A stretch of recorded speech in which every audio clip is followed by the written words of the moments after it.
Hello everyone, स्वागत है आप सभी का लॉ एंड जुडिशरी क्लासेस में। मैं शिवांगी गुप्ता स्वागत करती हूँ आप सभी का आपके अपने इस यूट्यूब चैनल पे। कैसे हैं आप सभी? उम्मीद करती हूँ आप सभी बहुत अच्छे होंगे और अपनी पढ़ाई को बहुत अच्छी तरीके से जारी रख रहे होंगे। आज हम बात करेंगे राज्य के विरुद्ध अपराधों के विषय में और इसके साथ ही साथ और भी बहुत सारे चैप्टर को हम लोग आज के ही एमसीक्यू वाले सीरीज में डील करेंगे। ठीक है, संभवतः ये हमारा सेकंड लास्ट एमसीक्यू का लेक्चर है। इसके बाद एक और आएगा और हमारा पीएनएस कंप्लीट हो जाएगा। ठीक है, तो अच्छी तरीके से सारे एमसीक्यू को बनाइए। पिछले जितने भी एमसीक्यू के लेक्चर हैं अगर आपने नहीं देखा है तो जाइए देख लीजिए। देख लिया है तो बहुत अच्छी बात है, जुड़ जाइए आज की क्लास से और वेयर एट ले करके बैठिए। जितने भी एमसीक्यू लगवाए जा रहे हैं उन सबको अंडरलाइन करते जाइए ताकि आपकी एक समझ विकसित हो कि कहाँ से किस तरीके के क्वेश्चन बनाए जाते हैं। ठीक है, तो चलिए आज के क्लास को हम लोग अपने स्टार्ट करते हैं। लेकिन वीडियो शुरू करने से पहले एक छोटी सी चीज, मुझे अपने फेस वाला रिकॉर्डर हटाना पड़ेगा ताकि आप बिना किसी असुविधा के अच्छी तरीके से अपने क्लास को देख पाएं। और जैसे ही लेक्चर खत्म होने वाला होगा मैं वापस से हाजिर होंगी आपके लिए वीडियो के फॉर्म में, है ना। तो चलिए अपने क्लास को हम लोग स्टार्ट करते हैं। वीडियो शुरू करने से पहले एक जरूरी चीज, अगर आपको मेरे साथ जुड़ करके पढ़ना है तो बिल्कुल पढ़ सकते हैं। और इसके लिए जो है बहुत सारे बैचेस चलाए जाते हैं, जैसे कि आपके एलएलबी के सेमेस्टर के लिए, ठीक है, रिकॉर्डेड बैच चलाए जा रहे हैं जो मात्र 1000 रुपए में है। और अगर उसका केवल और केवल आपको पीडीएफ लेना है सेमेस्टर का, एक सेमेस्टर का, तो मात्र 500 रुपए में फीस। और अगर आपको मेरे साथ 1 to 1 पढ़ना है एलएलबी के सेमेस्टर के लिए तो उसकी कीमत 5000 रुपए है। ठीक है, 5000 रुपए रखी गई है, चाहे आप ऑनलाइन पढ़े या ऑफलाइन। ठीक है, वैसे ही यूपी एपीओ जुडिशरी की मंथली बैचेस चलाए जाते हैं मात्र 700 रुपए में। और अगर आपको यूपी एपीओ के लिए केवल प्री को टारगेट करते हुए पढ़ना है तो उसकी कीमत मात्र 5000 रुपए रखी गई है, जिसमें हम लोग पूरी तरीके से सारे पांचों जो आपके पेपर हैं उसको कवर करेंगे, प्लस जीके जीएस को भी कवर करेंगे। ठीक है, और अगर आप यूपी पीसीएस, स्टेट पीसीएस या यूपी एसआई, आरओ के लिए पढ़ना चाहते हैं लॉ के पेपर या जीएस, तो उसकी भी फीस मंथली मात्र 500 रुपए रखी गई है। कॉन्टेक्ट नंबर यहाँ दिया गया है। ठीक है, तो आप क्लास से जुड़ सकते हैं और पढ़ सकते हैं। ठीक है, तो यही एक छोटी सी इंफॉर्मेशन देनी थी मुझे आप लोगों को। तो चलिए शुरू करते हैं आज के क्लास। सबसे पहले देखा जाए तो क्या लिखा है कि राज्य के विरुद्ध अपराध, और ये है कहां से कहां तक, तो सेक्शन 147 से 158 तक जो है इसके संबंध में प्रावधान दिया गया है। और ये चैप्टर नंबर कौन सा है, तो चैप्टर नंबर हमारा 7 है। ठीक है, चैप्टर नंबर 7 है जिसमें ये बात कही गई है। ठीक है, तो पहला क्वेश्चन हम लोग देख लेते हैं क्या लिखा है। पहला क्वेश्चन है कि राज्य के विरुद्ध अपराध का प्रावधान बीएनएस के किस अध्याय में दिया गया है। तो अभी हम बता दिए है ना कि किस अध्याय में दिया गया है, आपके अध्याय 7 में दिया गया है। ठीक है, चलिए नेक्स्ट क्वेश्चन, भारत सरकार के विरुद्ध युद्ध करना या युद्ध करने का प्रयत्न करना या युद्ध करने के लिए दुष्प्रेरण बीएनएस के तहत दंडनीय है। किस धारा के अंतर्गत है, तो आपकी धारा 147 के अंतर्गत क्या है, दंडनीय। ठीक है, यानी ऑप्शन नंबर सी। नेक्स्ट क्या लिखा है, ए भारत सरकार के विरुद्ध विद्रोह में शामिल होता है, ए ने अपराध किया है। ठीक है, कौन सा अपराध किया है देखा जाए ऑप्शन। ऑप्शन नंबर हमारा क्या हो जाएगा, ऑप्शन नंबर हमारा हो जाएगा सी। ठीक है, भारत सरकार के विरुद्ध क्या करना, युद्ध करना। ठीक है, नेक्स्ट जो कोई भी भारत सरकार के विरुद्ध युद्ध करेगा या ऐसे युद्ध करने का प्रयत्न करेगा उसे कितने सजा दिया जा सकता है? कितना सजा? तो जुर्माने के साथ मृत्यु दंड या आजीवन कारावास। ठीक है, नेक्स्ट क्या लिखा है? बीएनएस की निम्नलिखित में से किस धारा के तहत भारत सरकार के विरुद्ध युद्ध करने का षड्यंत्र दंडनीय है? ठीक है, तो किस धारा के अंतर्गत है? आपके 148, ठीक है, 148। निम्नलिखित में से किस धारा के तहत बीएनएस द्वारा भारत सरकार के विरुद्ध युद्ध करने के लिए आयुध आदि संग्रह करना दंडनीय बनाया गया है? ठीक है, यानी कि आयुध का मतलब कि हथियार वगैरह इकट्ठा करना। तो किस धारा के अंतर्गत दंडनीय है? आपके 149, ठीक है, 149। नेक्स्ट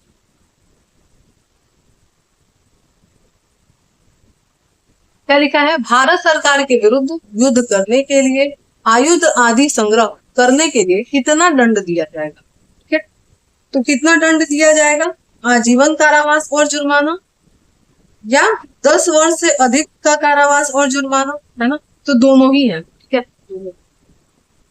या तो ये या तो वो। ठीक है, क्या लिखा है? कौन सी धारा युद्ध करने की परिकल्पना को सुकर बनाने, सुकर मतलब आसान बनाना, ठीक है, के आशय से छिपाने का के लिए दंड का प्रावधान करती है? कौन सी धारा प्रावधान करती है? आपके 150, ठीक है, 150।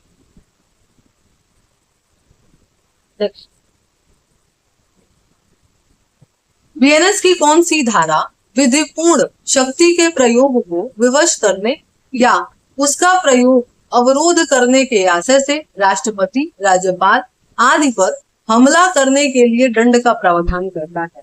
ठीक है, कौन सा सेक्शन है आपका? 151, है ना, 151।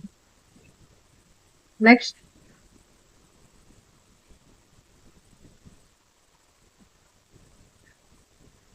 क्या लिखा है? भारत की संप्रभुता, एकता और अखंडता को खतरे में डालने वाले कृत्यों को कौन सी धारा पनिशेबल बनाती है? कौन सी धारा है? 152, ठीक है, 152।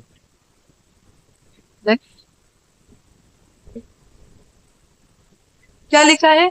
जो कोई प्रयोजन पूर्वक या जानबूझकर बोले गए, लिखे गए शब्दों द्वारा, संकेतों द्वारा, दृश्य रूपण द्वारा, इलेक्ट्रॉनिक संसूचना द्वारा या वित्तीय साधनों का प्रयोग द्वारा अन्यथा उत्तेजित करता है या करने का प्रयत्न करता है, अलगाव या सशस्त्र विद्रोह, विध्वंसक क्रियाकलापों, अलगाववादी भावनाओं को परिदप्त करता है यानी कि बढ़ावा देता है, या भारत सरकार की संप्रभुता, एकता, अखंडता को क्या करता है? खतरे में डाल रहा है, या ऐसे किसी कार्य में लिप्त होगा तो उसे दंडित किया जाएगा, है ना?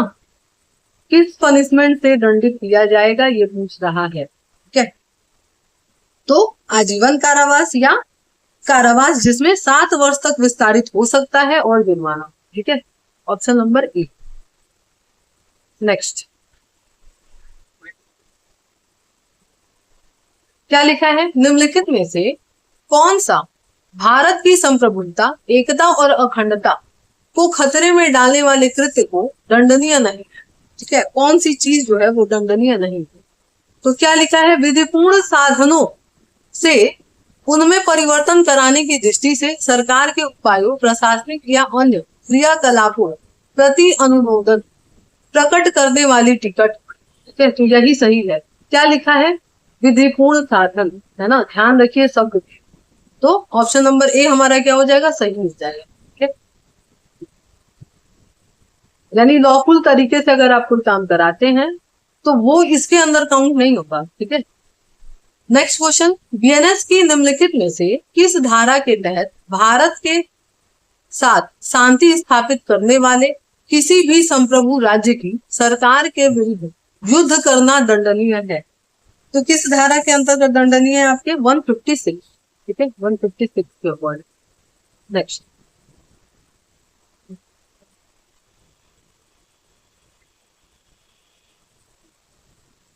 क्या लिखा है? बीएनएस की निम्नलिखित में से कौन सी धारा भारत सरकार के साथ शांति संबंध रखने वाले विदेशी राज्य के क्षेत्र में लूटपाट को दंडनीय बनाता है। कौन सा सेक्शन है आपका? 154, ठीक है, 154 सेक्शन, ऑप्शन डी।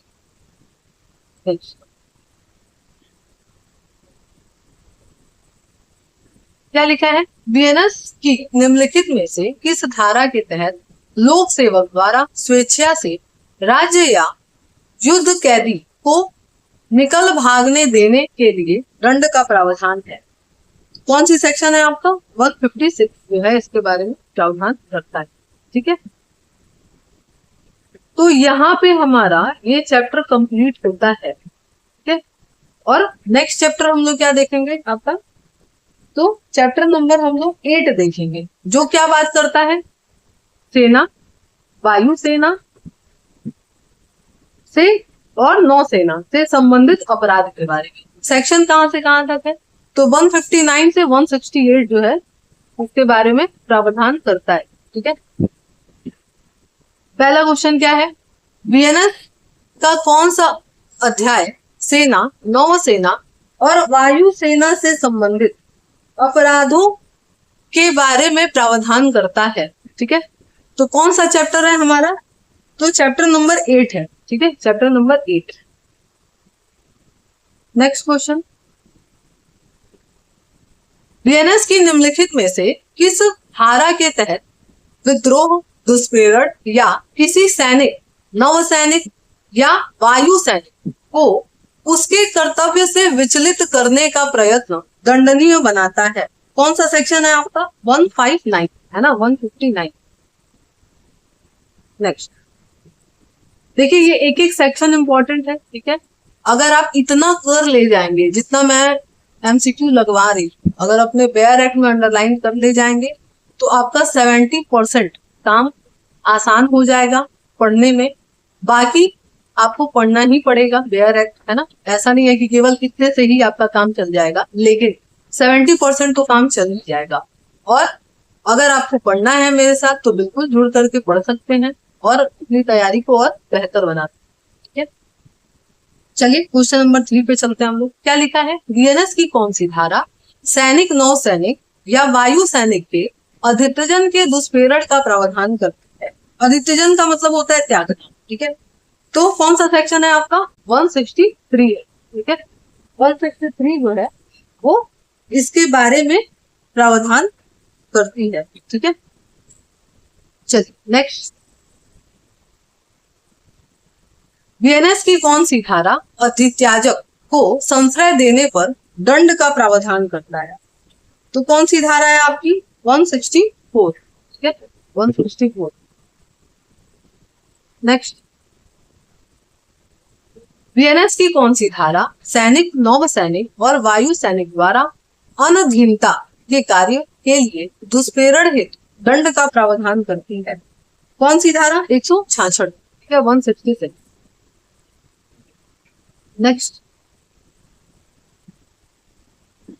नेक्स्ट हमारा चैप्टर आता है क्या?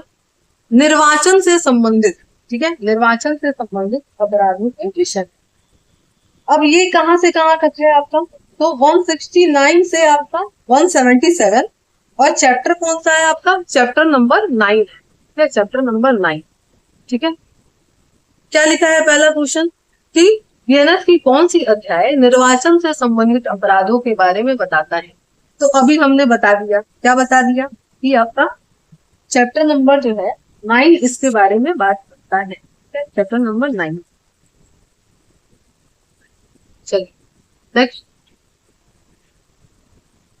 क्या लिखा है? बीएनएस की कौन सी धारा अभ्यर्थी और निर्वाचन अधिकारी शब्द को परिभाषित करता है?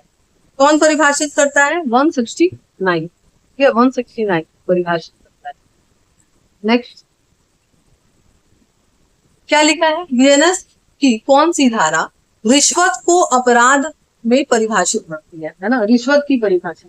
कौन सा सेक्शन है आपका? 170, ठीक है, 170 जो है इसके बारे में बताता है। नेक्स्ट है,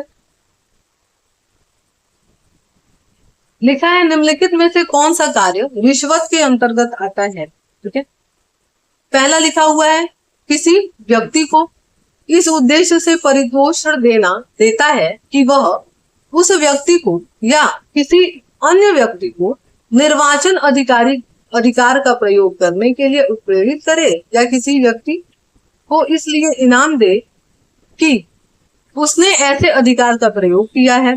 दूसरा, स्वयं अपने लिए या किसी अन्य व्यक्ति के लिए कोई परितोष ऐसे किसी अधिकार को प्रयोग में लाने के लिए या किसी अन्य व्यक्ति को ऐसे अधिकार के प्रयोग में लाने के लिए उत्प्रेरित करने या उत्प्रेरित करने के प्रयत्न करने के इनाम के रूप में प्रतिग्रहण। तो देखा जाए तो दोनों ही सही है, ठीक है, ए और बी दोनों ही सही है, ठीक है, ऑप्शन नंबर सी है। चलिए नेक्स्ट, क्या लिखा है, वीएनएस की कौन सी धारा रिश्वत के लिए दंड का प्रावधान, तो कौन सी धारा करती है, 173, ठीक है, 173 जो है इसके बारे में प्रावधान करती है। नेक्स्ट, क्या लिखा है, रिश्वत के लिए क्या दंड है ना, कितना दंड, तो कारावास जिसे 1 वर्ष तक विस्तारित किया जा सकता है और जुर्माना, तो ठीक है, यही इसका दंड, बाकी देखने की जरूरत ही नहीं है क्योंकि हम लोग को पहले ही इसका दंड मिल गया। ठीक है, चलिए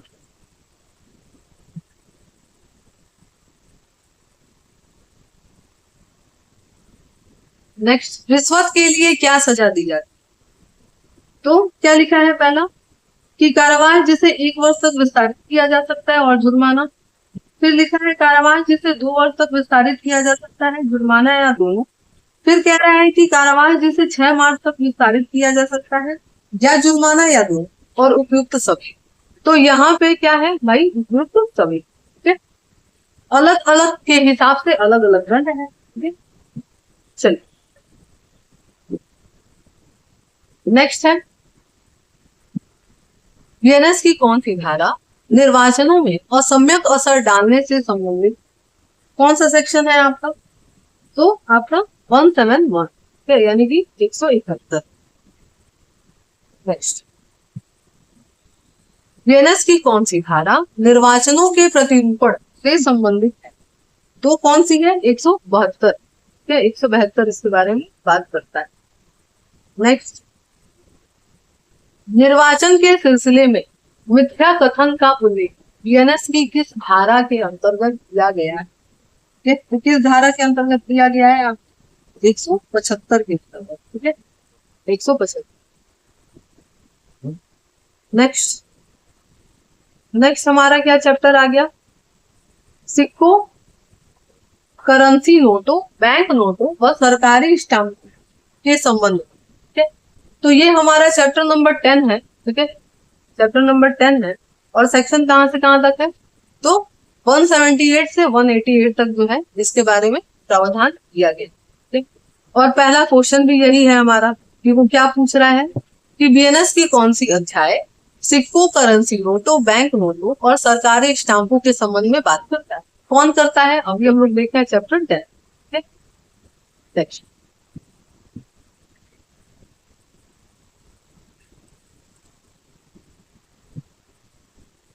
क्या लिखा है, वीएनएस की कौन सी धारा कूट रचित सिक्के, सरकारी स्टैंप, बैंक नोट के लिए दंड का प्रावधान करता है, कौन करता है, आपका 178, ठीक है। नेक्स्ट, सिक्के को किस धारा में परिभाषित किया गया, किस धारा में, 178 का स्पष्टीकरण नंबर 2, ठीक। नेक्स्ट,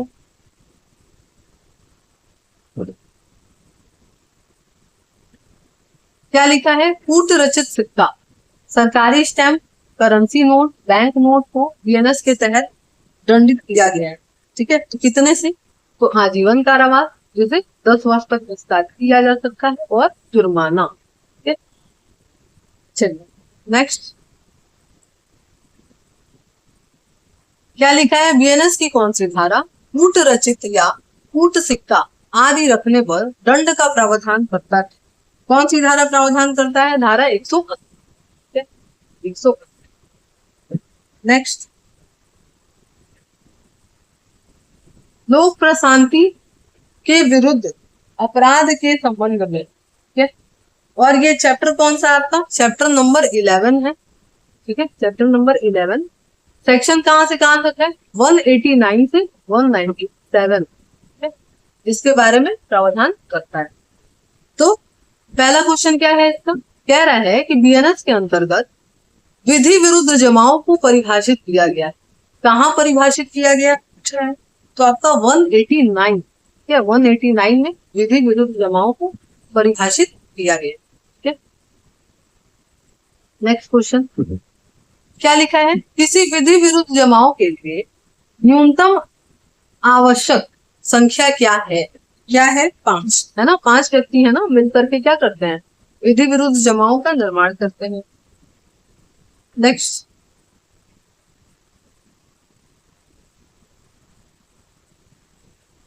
क्या लिखा है? निम्नलिखित में से कौन विधि विरुद्ध जमाओं का आवश्यक तत्व नहीं है? पहला क्या कह रहा है? 5 या अधिक व्यक्ति, सामान्य उद्देश्य, सामान्य आशय, किसी विधि या विधिक प्रक्रिया के निष्पादन का विरोध कर। तो सामान्य आशय तो नहीं है ना, सामान्य उद्देश्य है ना, सामान्य आशय तो हो ही नहीं सकता। चलिए नेक्स्ट, किसी विधि विरुद्ध जमाओं को होने के लिए एक सामान्य उद्देश्य होना चाहिए, और ये बताता कौन सा सेक्शन है आपका? तो 189 जो है वो बताता है। तो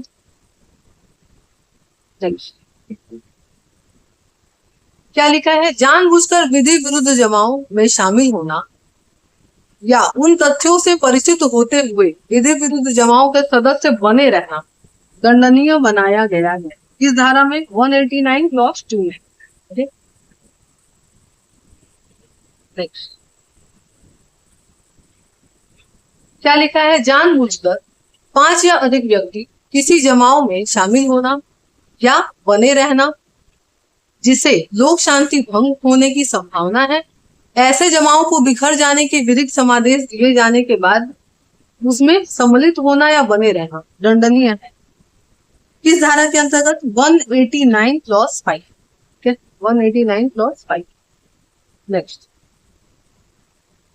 क्या लिखा है? घातक आयुधों से सज्जित होकर जमाओं में शामिल होना दंडनीय है, ठीक है।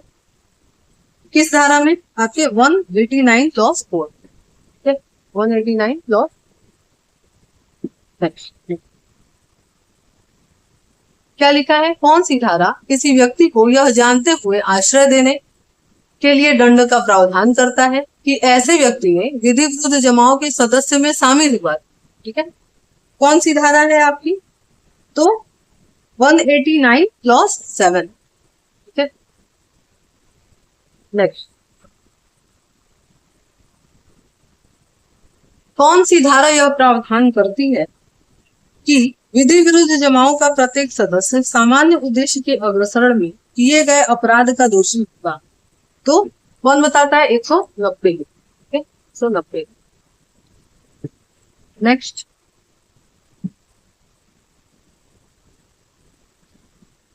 क्या लिखा है? बलवा और दंगा, ठीक है। क्या लिखा है? बलवे का अर्थ है किसी विधि विरुद्ध जमाओ या उसके किसी सदस्य द्वारा ऐसे जमाओं के सामान्य उद्देश्य के अग्रसर में बल या हिंसा का प्रयोग, जैसा कि किस धारा में कहा गया है? 191 में कहा गया है, यह 19। नेक्स्ट सामान्य उद्देश्य के अग्रसर में 5 या अधिक व्यक्तियों के जमाओं के सदस्य द्वारा हिंसा का उपयोग क्या कहलाता है? तो जैसे ही हिंसा हो गया क्या हो जाएगा? बलवा, ठीक है। चलिए नेक्स्ट, बीएनएस में बलवा को दंड का प्रावधान किया गया है ना, बलवा की। कौन से सेक्शन में? 193। नेक्स्ट क्या लिखा है? घातक आयुध से सुसज्जित होकर बलवा करना किस धारा के अंतर्गत दंडनीय है आपके? 191 क्लॉज 3 में, ठीक है, 191 क्लॉज 3। नेक्स्ट घातक आयुधों या ऐसी किसी चीज से सुसज्जित होकर बलवा करने के लिए दंड जिसका उपयोग अपराध में आयुध के रूप में किया जाता है जिससे मृत्यु होने की, तो कितना सजा दिया जाएगा? तो कारावास जो 5 वर्ष तक विस्तारित किया जा सकता है और जुर्माना, ठीक, दोनों से। नेक्स्ट क्या लिखा है, बलवा को सुकर बनाने हेतु दंड कितना सजा दिया जाता है, ठीक है, तो कितना सजा दिया जाता है? ऑप्शन नंबर क्या हो जाएगा आपका, ठीक है, कारावास जो 2 वर्ष तक विस्तारित किया जा सकता है, जुर्माना और दंड।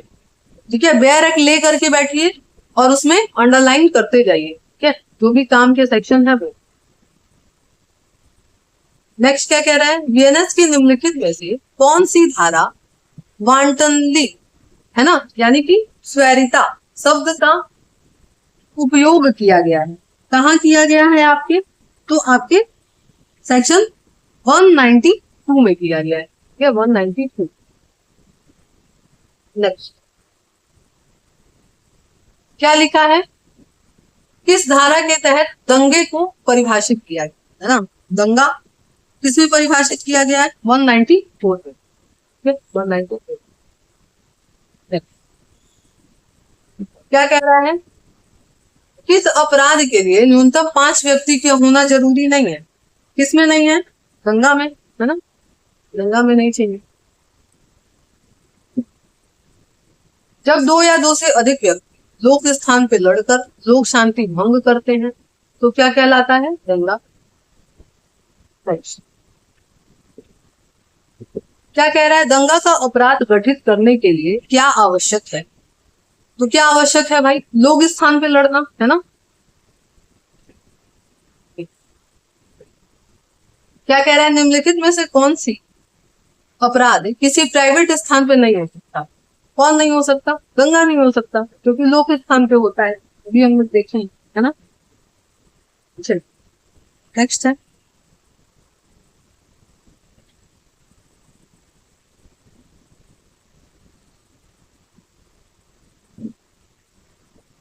वीएनएस की धारा 194 के तहत दंगे के लिए आवश्यक कितने व्यक्ति चाहिए, है ना, न्यूनतम संख्या क्या है, तो न्यूनतम कितना है, कोई क्या लिखा है, दंगे के अपराध के लिए कारावास का अधिकतम दंड कितना हो सकता है, तो 1 महीना हो सकता है, ठीक है, 1 माह। नेक्स्ट है, अब लिखा है, धर्म के आधार पर विभिन्न समूहों के बीच शत्रुता या संप्रवर्तन वीएनएस की किस धारा के अंतर्गत दंडनीय है, तो 196 के अंतर्गत क्या है, पनिशेबल। क्या लिखा है, राष्ट्रीयता अखंडता पर प्रतिकूल प्रभाव डालने वाले लांछन व प्रत्याख्यान को किस धारा में प्रावधान किया गया है, इसके बारे में, तो आपके 197 में, 197। नेक्स्ट है, वीएनएस की निम्नलिखित में से कौन सी धारा प्रतिनिधिक दायित्व से संबंधित है, कौन सी धारा है प्रतिनिधिक दायित्व से, तो 193 जो है वो संबंधित है।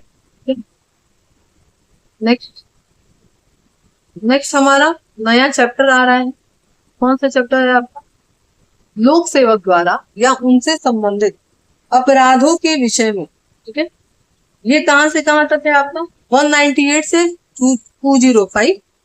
चैप्टर नंबर कौन सा है आपका, 12, ठीक है, चैप्टर नंबर 12। क्या लिखा है, वही अध्याय पूछ रहा है आपसे, है ना, कि कौन से अध्याय में बताया गया है इसके बारे में, तो चैप्टर नंबर क्या है हमारा, 12, ठीक है। क्या लिखा हुआ है कि क्षति कारित करने के आशय से विधि के निर्देश की अवज्ञा करने वाले लोक सेवक पर किस प्रकार का मामला संस्थित किया जा सकता है, तो किस प्रकार का, सेक्शन 198 के। नेक्स्ट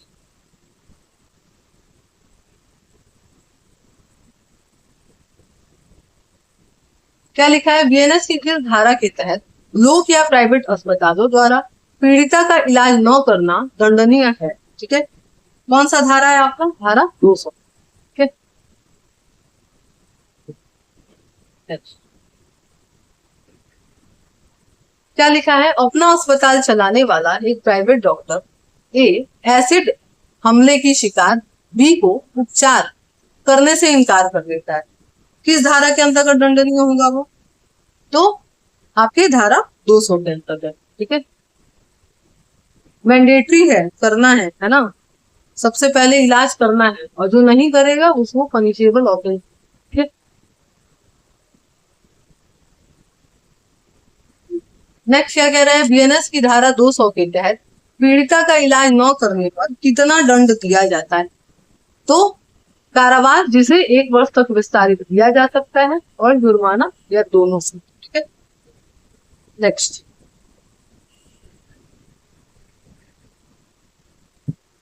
क्या लिखा है, लोक सेवक का प्रतिरूपण करना अपराध है, किस धारा के तहत? धारा 104 के तहत। 104। नेक्स्ट नेक्स्ट हमारा नया चैप्टर आता है, क्या लिखा है कि लोक सेवक की विधि पूर्व प्राधिकार की अवमानना। धारा कौन सा है? 206 से 226, और चैप्टर नंबर कौन सा है आपका? 13। ठीक है, चैप्टर नंबर 13।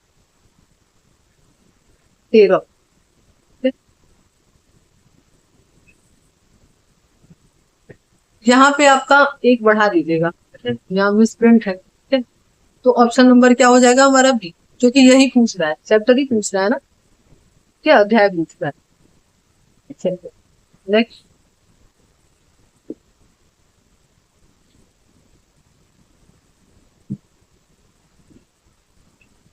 क्या लिखा है, समन की तामील या अन्य कार्यवाही से बचने के लिए फरार होने पर किस धारा के तहत दंड का प्रावधान किया गया है?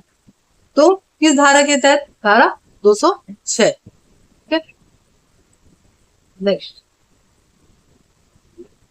क्या लिखा है, ए एक साक्षी के रूप में जिला न्यायाधीश के समक्ष उपस्थित होने के लिए विधिक रूप से आबद्ध है, जानबूझकर उपस्थित नहीं होता है, किस धारा के अंतर्गत दंडनीय है?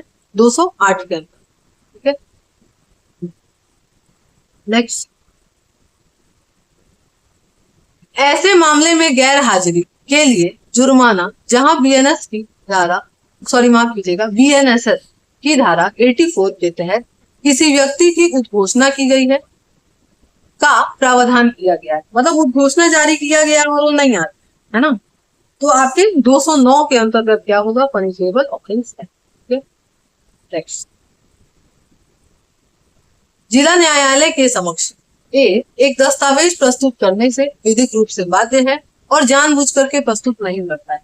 अब होगा क्या इनका? तो 210 के अंतर्गत क्या है? Punishable offence. ठीक है, नेक्स्ट क्या लिखा है, ए एक भूमि धारक अपनी संपत्ति की सीमा के भीतर की गई हत्या के बारे में जानते हुए जानबूझकर जिला मजिस्ट्रेट को मिथ्या इत्तिला देता है कि मृत्यु सांप काटने से। तो अब इसमें होगा क्या? तो आपका 212 के अंतर्गत क्या है? वो पनिशेबल ऑफेंस किया है। नेक्स्ट क्या लिखा है, ए उस प्रश्न का उत्तर देने से इनकार करता है जो उस विषय के संबंधित जिसके संबंध में लोक सेवक पूछताछ करने के लिए प्राधिकृत है, ए दंडित होगा, है ना। तो 214 के अकॉर्डिंग क्या होगा? दंडित। ठीक है, 214। नेक्स्ट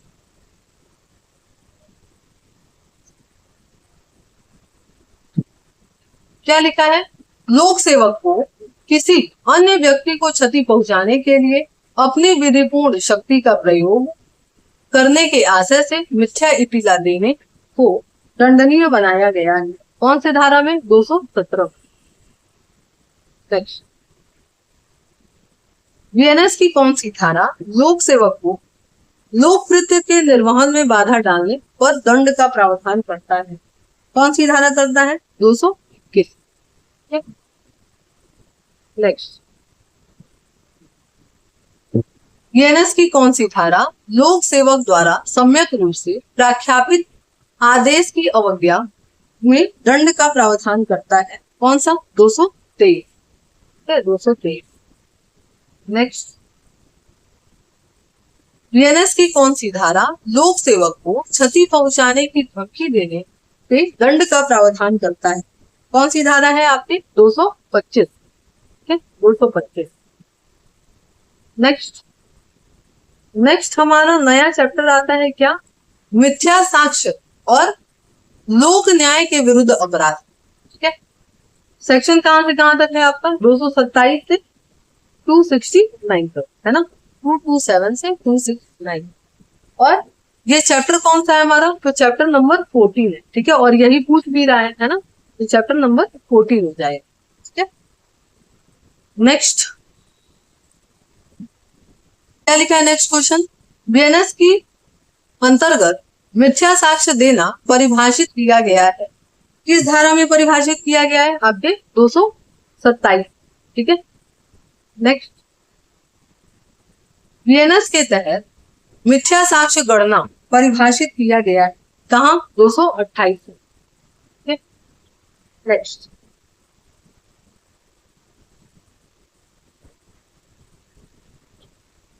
क्या लिखा है? निम्नलिखित कथनों पर विचार कीजिए।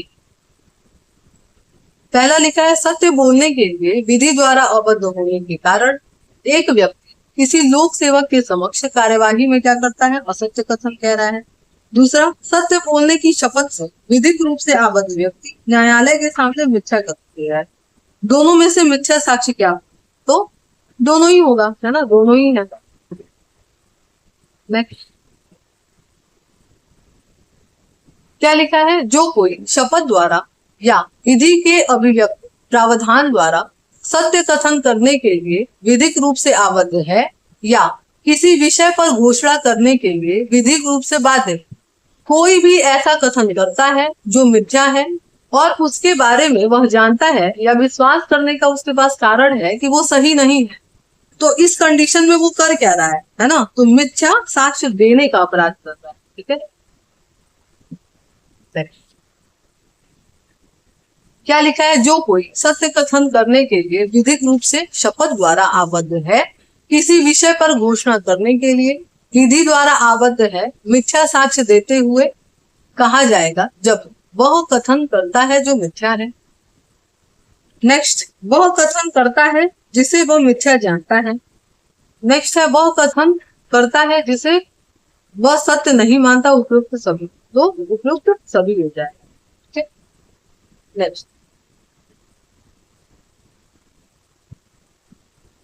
क्या लिखा है? ए इस आशय से गहने को बी के बक्से में रखता है कि वे उस बक्से में मिल जाए और बी को जो है चोरी के लिए दोषी ठहराया जाए। ए ने क्या किया? ठीक है, तो ए ने 228 के अंतर्गत क्या किया है? मिथ्या साक्ष्य गढ़ा है। ठीक है, नेक्स्ट, न्यायालय में मिथ्या साक्ष्य देने का दंड किस धारा में है? तो आपके 229 में। ठीक है, एक है मिथ्या साक्ष्य देना, एक है मिथ्या साक्ष्य गढ़ना और एक है मिथ्या साक्ष्य के लिए दंड। ठीक है, तो देना 227 में, गणना 228 में और दंड 229 में। ठीक है, ध्यान रखिए। नेक्स्ट,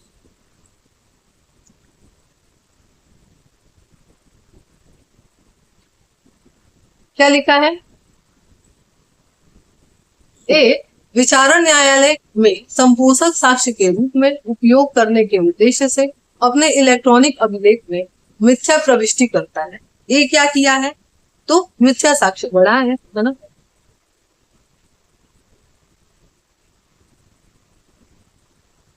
नेक्स्ट, न्यायिक कार्यवाही में मिथ्या साक्ष्य देने के लिए अभियुक्त को कितना दंड दिया जाएगा? तो कितना? 7 वर्ष का कारावास जो और 10,000 रुपए का जुर्माना। नेक्स्ट है, क्या लिखा है? धारा 232 का संबंध किस चीज से है? मिथ्या साक्ष्य देने के लिए धमकाने। ठीक है, नेक्स्ट,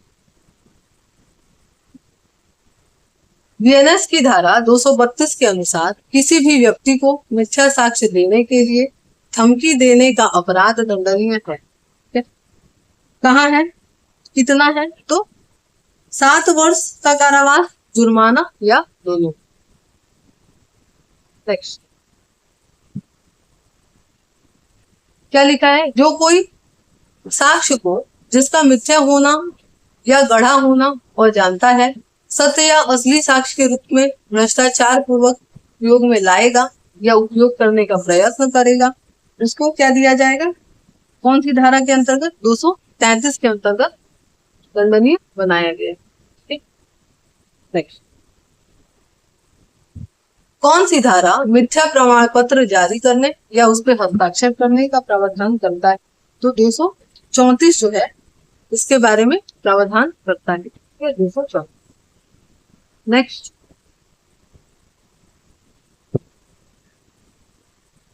क्या लिखा है, कौन सी धारा विधि द्वारा साक्ष्य के रूप में ली जाने वाली घोषणा में मिथ्या कथन करने के अपराध का प्रावधान करता है, तो कौन सा, 236।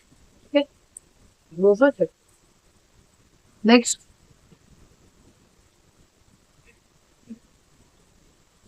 क्या लिखा है, ऐसी घोषणा का मिथ्या होना जानते हुए उसे सत्य के रूप में काम में लेना प्रावधानित किया गया है, कहाँ, 233।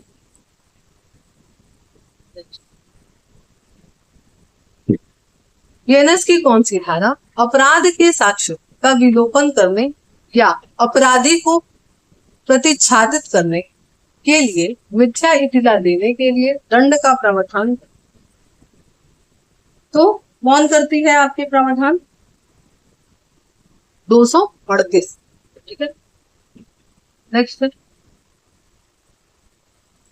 ए यह जानते हुए बी ने जेड की हत्या कर दी है, बी को दंड से प्रच्छादित करने के आशय से मृत शरीर को छिपा दिया, ये किस बात का उत्तरदायित्व है, तो 238 का। ठीक है। नेक्स्ट,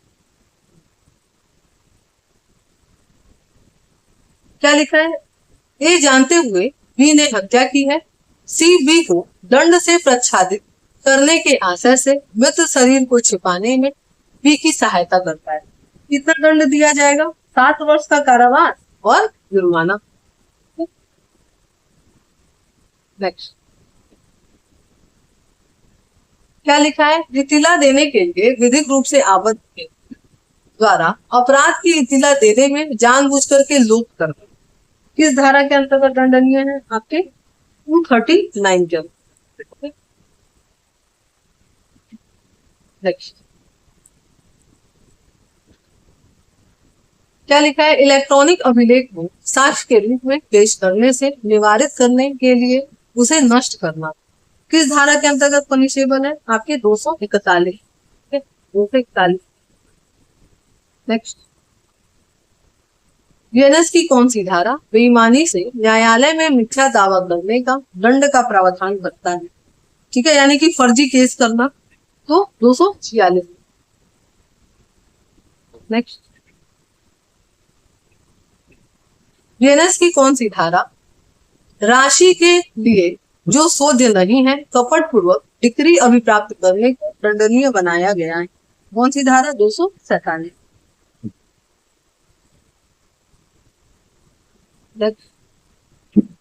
यूएनएस की कौन सी धारा अपराधियों को संशय देने के लिए दंड का प्रावधान करता है, कौन सी धारा है, 249।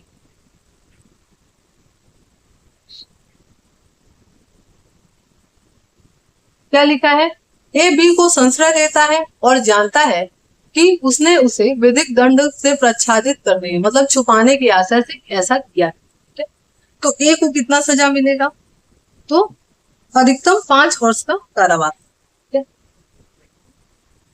नेक्स्ट,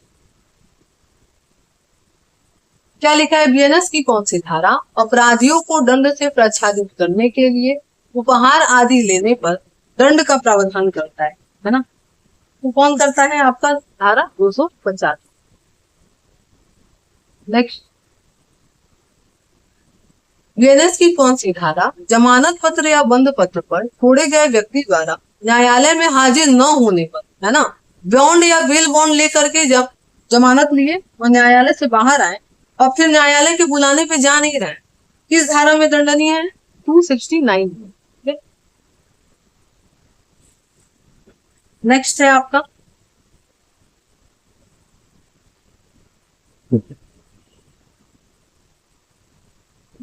क्या लिखा है? नेक्स्ट हमारा चैप्टर है लोक स्वास्थ्य में क्षेम, सुविधा, शिष्टता और सदाचार को प्रभावित करने वाले। ठीक है, और ये चैप्टर नंबर कौन सा है हमारा? तो चैप्टर नंबर 15 है। ठीक है, चैप्टर नंबर हमारे क्या है? 15 है। और सेक्शन कहां से कहां तक है? 270 से 297 तक। तो अध्याय ही पूछा है। कौन सा है अध्याय आपका? Chapter number 50। ठीक है, नेक्स्ट क्या लिखा है? बीएनएस की कौन सी धारा लोक न्यूसेंस को परिभाषित करता है? कौन करता है? 270। नेक्स्ट, उपेक्षापूर्ण कार्य जिसमें जीवन के लिए संकट, रोग या संक्रमण फैलना संभाव्य है, किस धारा में पनिशेबल है? तो 271। नेक्स्ट है बीएनएस की कौन सी धारा क्वारंटाइन के नियम की अवज्ञा के लिए दंड का प्रावधान करता है? कौन करता है? आपके 273। कोविड के टाइम बड़ा सुने थे ये सब नाम, है ना। विक्रय के लिए आशय खाद्य या पेय में अपमिश्रण के लिए दंडनीय बनाया गया है ना, वही खाने वाने के सामान में मिलावट, है ना, 74। नेक्स्ट, बीएनएस की कौन सी धारा अपायकर खाद्य पदार्थ पेय के विक्रय, मतलब कि जो सही नहीं है और ऐसे चीजों को आप क्या कर रहे हैं? बेच रहे हैं। ठीक है, तो कहाँ पनिशेबल है? 275। ठीक है, नेक्स्ट, बीएनएस की कौन सी धारा औषधियों में अपमिश्रण, है ना, दवाओं में मिश्रण करने की कौन सी धारा है? आपके 276। नेक्स्ट,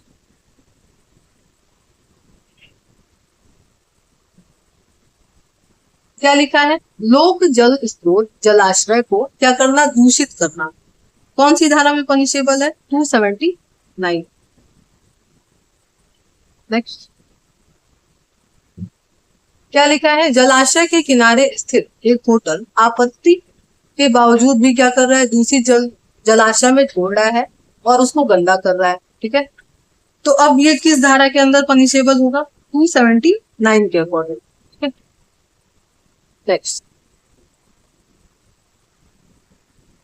वायुमंडल को स्वास्थ्य के लिए अपायकर, मतलब कि उसके लायक न छोड़ना, है ना, गंदगी फैलाना। ठीक है, तो कौन सी धारा में पनिशेबल है? आपके 280 में। ठीक है, 280। नेक्स्ट, क्या लिखा है? लोक मार्ग पर उतावले पूर्वक वाहन हाँकना, मतलब कि चलाना, किस धारा में पनिशेबल है? 281। ठीक है, नेक्स्ट, 281 के अंतर्गत अपराध गठित करने के लिए किसी व्यक्ति कोई वाहन चलाना होगा या सवारी करनी होगी, है ना, कहाँ करनी होगी? किसी लोक मार्ग पर, जहां पे पब्लिक चलती है। नेक्स्ट क्वेश्चन, जो कोई किसी वाहन को उतावले पूर्वक या उपेक्षा पूर्वक चलाएगा जिससे कि मानव के जीवन को संकटापन्न हो जाए या किसी को क्षति वगैरह पहुंच जाए, ठीक है, तो कितना दंड दिया जाएगा ऐसे लोगों को?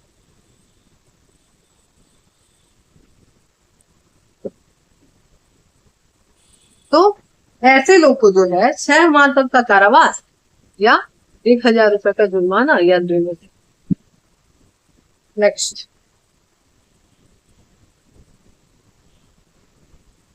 क्या लिखा है कि अन्यथा अनुबंधित मामलों में लोक न्यूसेंस के लिए दंड कहाँ दिया गया है? तो 292 में दिया है। नेक्स्ट,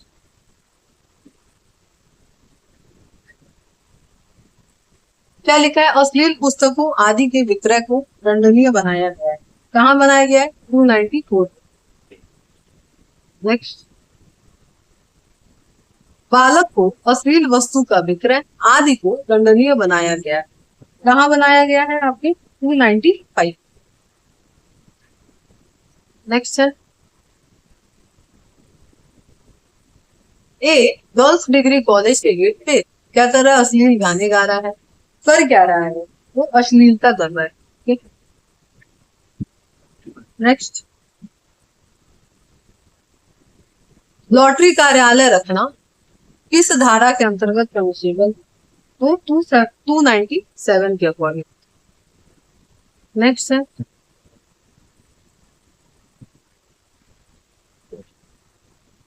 धर्म से संबंधित अपराधों के विषय में, है ना। और ये चैप्टर कौन सा है आपका, तो चैप्टर 16 है ना। चैप्टर 16 है और सेक्शन 298 से 302 तक। ठीक है, और यहाँ भी आपसे क्या पूछा है, चैप्टर का नाम ही पूछा है ना, तो चैप्टर नंबर 16। ठीक है,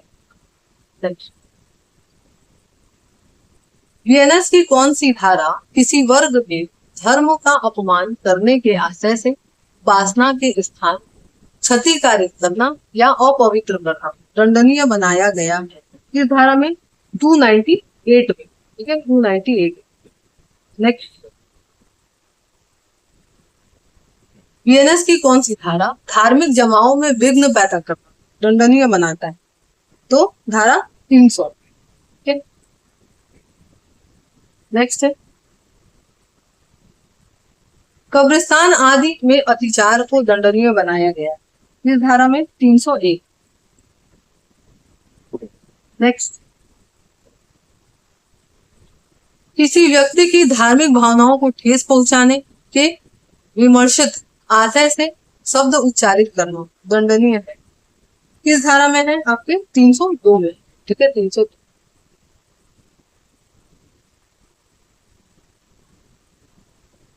तो चलिए, आज का हमारा ये लेक्चर यही कंप्लीट होता है। ठीक है, नेक्स्ट लेक्चर में हम लोग देखेंगे संपत्ति के विरुद्ध अपराधों के विषय में, और नेक्स्ट लेक्चर में हमारे जो एमसीक्यू के रहेंगे उसमें हम अपने पूरे वीएनएस को खत्म करेंगे। ठीक है, टोटल हमारे 7 एमसीक्यू में जो लेक्चर है उसमें हमारे पूरे वीएनएस खत्म हो रहे हैं। ठीक है, तो चलिए, उम्मीद है आज का लेक्चर एमसीक्यू वाला आपको पसंद आया होगा। अगर पसंद आया है तो वीडियो को लाइक जरूर करिएगा, चैनल को सब्सक्राइब नहीं किया है तो सब्सक्राइब कर लीजिए, बेल आइकन को प्रेस कर दीजिए ताकि जब भी आपको वीडियो आए सबसे पहले उसका नोटिफिकेशन आपको मिल जाए। ठीक है, तो जुड़े रहिए, शेयर करते रहिए, लाइक करते रहिए, सब्सक्राइब करते रहिए और लोगों को जोड़ते रहिए। ठीक है, मिलेंगे नेक्स्ट क्लास में।